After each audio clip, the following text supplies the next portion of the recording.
Maglalagay ako dito ng cooking oil. Igigisa ko na tong bawang.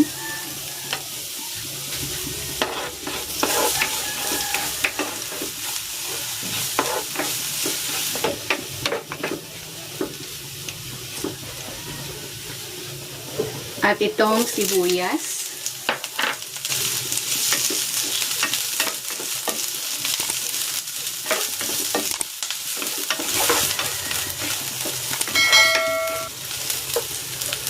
Ilalagay ko na rin dito itong bay leaf at ang peppercorn.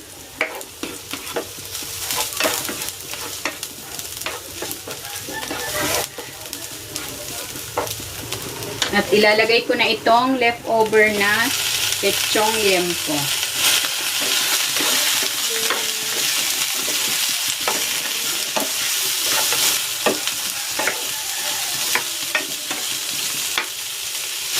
Maglalagay ako dito ng toyo.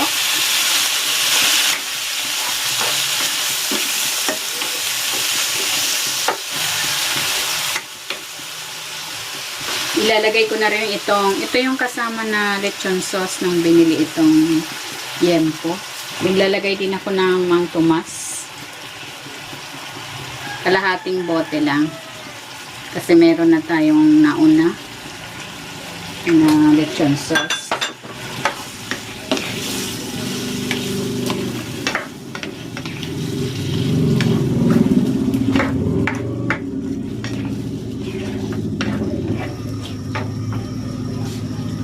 Maglalagay na rin ako ng tubig.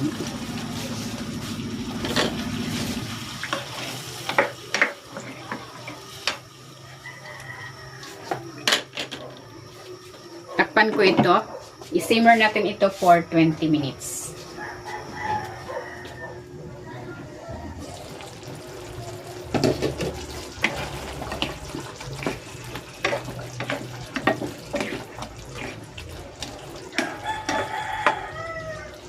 Maglalagay na ako dito ng suka.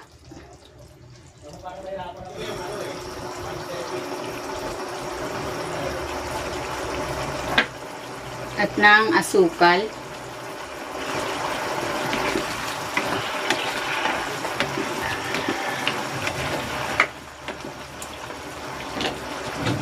At para mas masarap, maglalagay ako ng liver spread.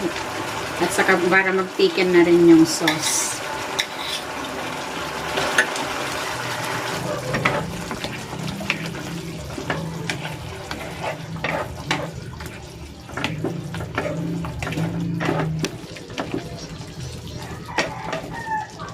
Maglalagay din ako ng ceiling green para mabango.